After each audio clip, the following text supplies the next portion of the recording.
370 और 35A के रहते यहाँ क्या आया? अलगाववाद आया, पत्थरबाजी आई, आतंकवाद आया, नशा है। ठीक है, नशा आया। परंतु क्या था कि यहाँ पर जो भी नेता जीत के जाते थे, वोट लेकर जाते थे, वो मुड़कर इस इलाके में नहीं देखते। देखिए, भारतीय जनता पार्टी इस बार राजौरी पुंछ में इतिहास रचने जा रही है। देखिए, बड़ी बदकिस्मती है कि नेशनल कॉन्फ्रेंस और कांग्रेस जम्मू कश्मीर की जनता से उनके उनके साथ इतना धोखा करने के बाद आज फिर धोखा करने की बात कर रही है।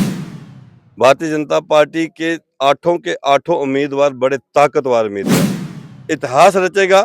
8 की 8 विधानसभा में कमल खिलेगा और जो भारतीय जनता पार्टी की सरकार बनेगी। एक पार्टी यानी नेशनल कॉन्फ्रेंस और वो अलायंस में है कांग्रेस, तो वो पार्टी का सीधा तौर पर जो लोगों के बीच में एक विचारधारा कहेंगे या विजन लेके चल रहे, वो धारा 370 और 35 की बात की जा रही है। अब देखिए कि अब इन चुनावों में हमने सुना है, पहले तो शेख साहब थे, फिर फारूक अब्दुल्ला साहब थे, फिर अमर अब्दुल्ला साहब थे।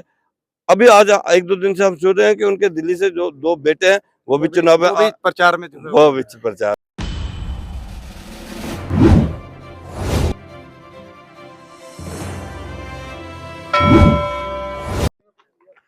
जम्मू कश्मीर विधानसभा चुनावों का जब से बिगुल बजा है, तब से सियासत जो है वो काफी हलचल देखने को मिल रही है।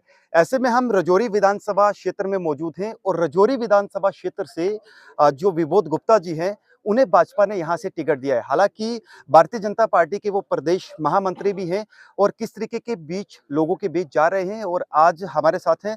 सर, मैं सीधे तौर पर आपसे जानना चाहता हूं कि क्या विजन है, किस विजन को लेकर आप जनता के बीच में जा रहे हैं और जनता के जो मुद्दे हैं चुनाव को लेकर, आप तमाम में ये पहाड़ी क्षेत्रों का दौरा लगातार कर रहे हैं, हम भी सुबह से मतलब आपको वॉच कर रहे हैं, प्रॉपर चल रहे हैं, तो कैसे देखते हैं? देखिए, राजौरी विधानसभा जो है, ये डिलिमिटेशन के बाद पहली बार ये विधानसभा बनी है।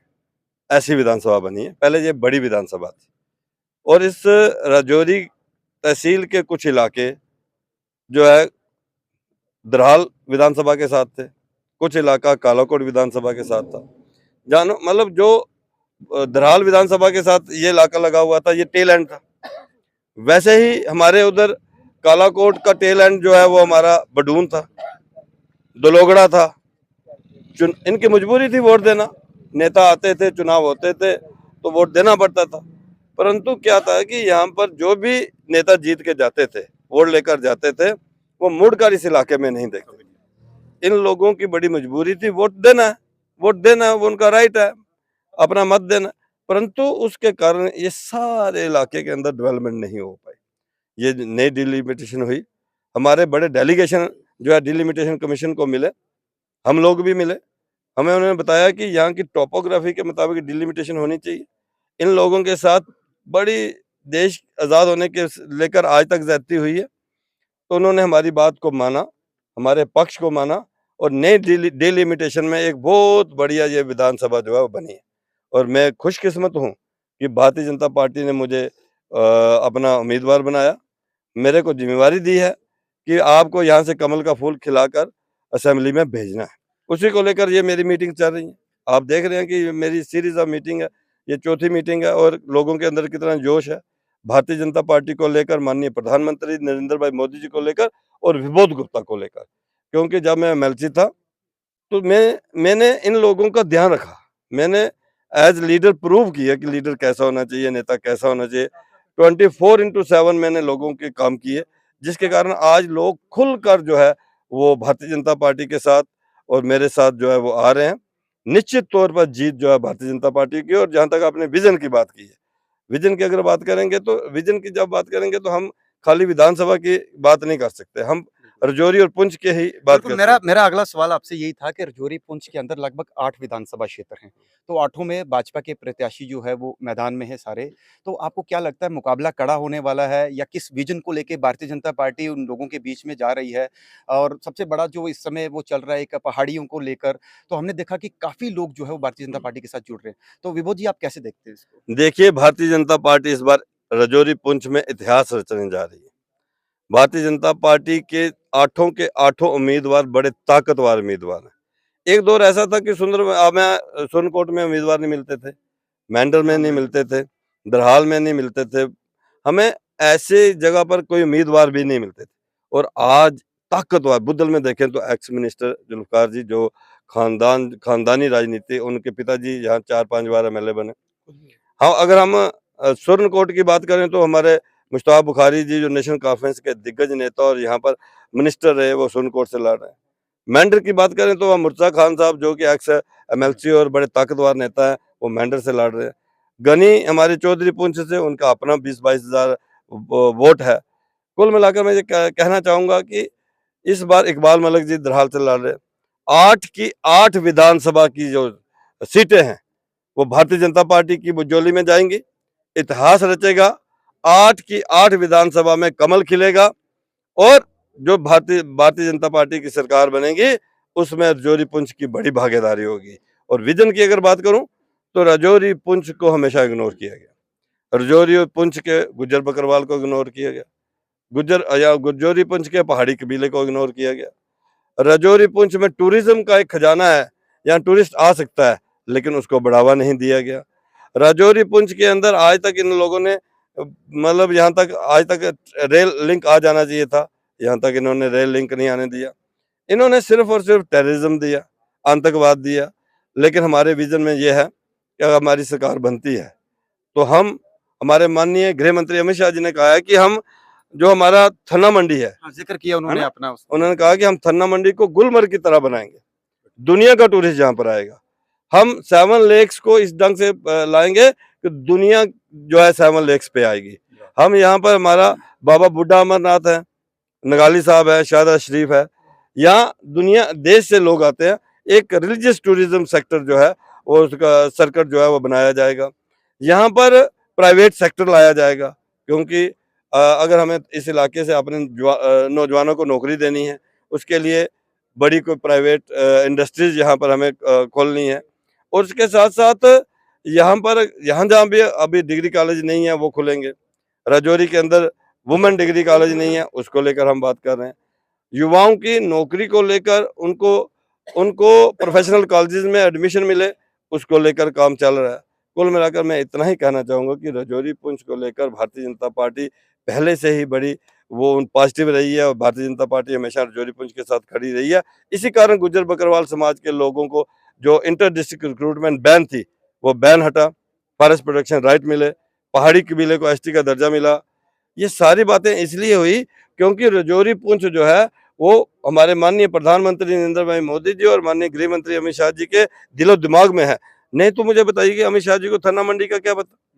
उन्होंने कहा कि थन्ना मंडी को हम गुलमर्ग की तरह जो है बना के रख देंगे और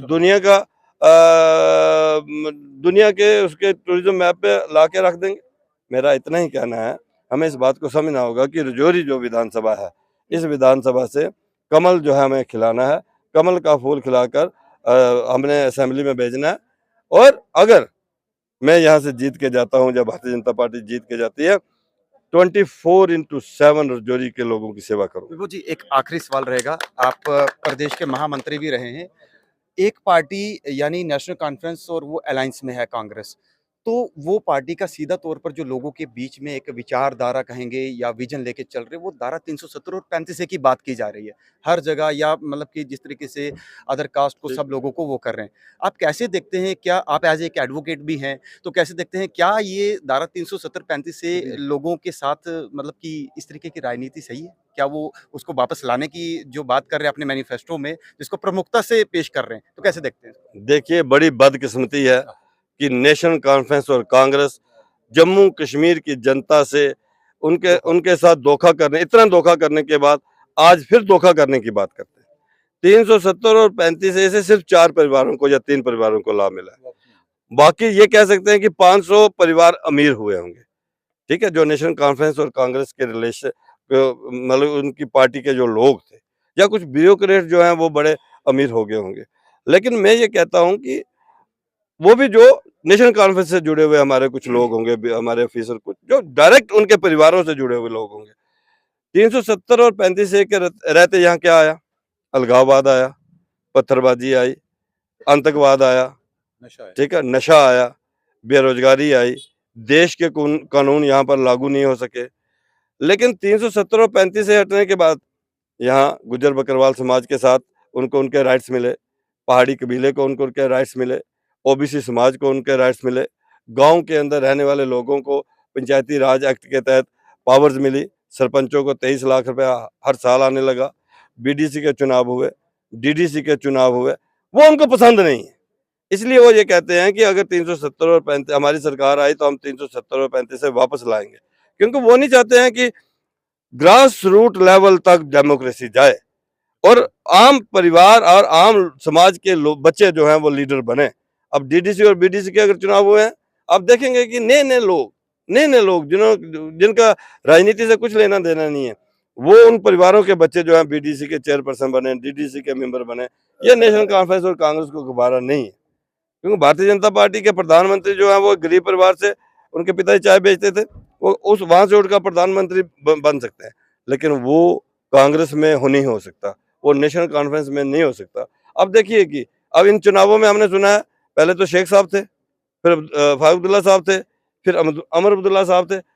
अभी आज 1-2 दिन से हम सुन रहे हैं कि उनके दिल्ली से जो 2 बेटे हैं वो भी चुनाव में प्रचार में वो भी प्रचार में आ गए। ऐसा लग रहा है कि वो स्क्रिप्ट पढ़ रहे हैं। हाँ, इसीलिए वो कहते हैं कि हमारी अगर सरकार आएगी तो हम 370 और 35 से वापस लाएंगे। उससे जम्मू कश्मीर का भला नहीं होने वाला, जम्मू कश्मीर की जनता का भला नहीं होने वाला। जम्मू कश्मीर में फिर अलगाववाद आएगा, पत्थरबाजी आएगी, फिर पाकिस्तान जिंदाबाद के नारे लगवाने की ये कोशिश कर रहे हैं। इन्होंने ये भी कहा है कि हम लोग जो टेररिस्ट इस समय अरेस्ट है, उनको पॉलिटिकल प्रिजनर कह के उन्होंने कहा कि हम उनको सबको छोड़ देंगे। ये सारी बातें, क्योंकि उनकी मंशा कभी ठीक नहीं रही। अलगाववादी सोच लेकर नेशनल कॉन्फ्रेंस काम करती है और कांग्रेस उसको पूरे तरीके से प्रोटेक्ट करती है और उसको शील्ड करती है। इसमें कांग्रेस की पूरी भागीदारी है, लिहाजा 370 और 35 से आने का मौका नहीं मिलेगा। जम्मू कश्मीर की जनता कभी उनको सरकार में नहीं बैठाएगी। ठीक है जी, बहुत बहुत शुक्रिया। तो हमारे साथ ये विबोध गुप्ता थे, जिन्होंने तमाम यहाँ लोगों के बीच बैठ में हमारे साथ बातचीत की और जो है नेशनल कॉन्फ्रेंस और जो इंडियन नेशनल कांग्रेस है उस पर निशाना साधते हुए कहा कि धारा 370 और 35 से सिर्फ ये जुमलेबाजी है और ये कभी वापस नहीं आ सकता। आप देखते रहिए द पब्लिश मिरर। नमस्कार।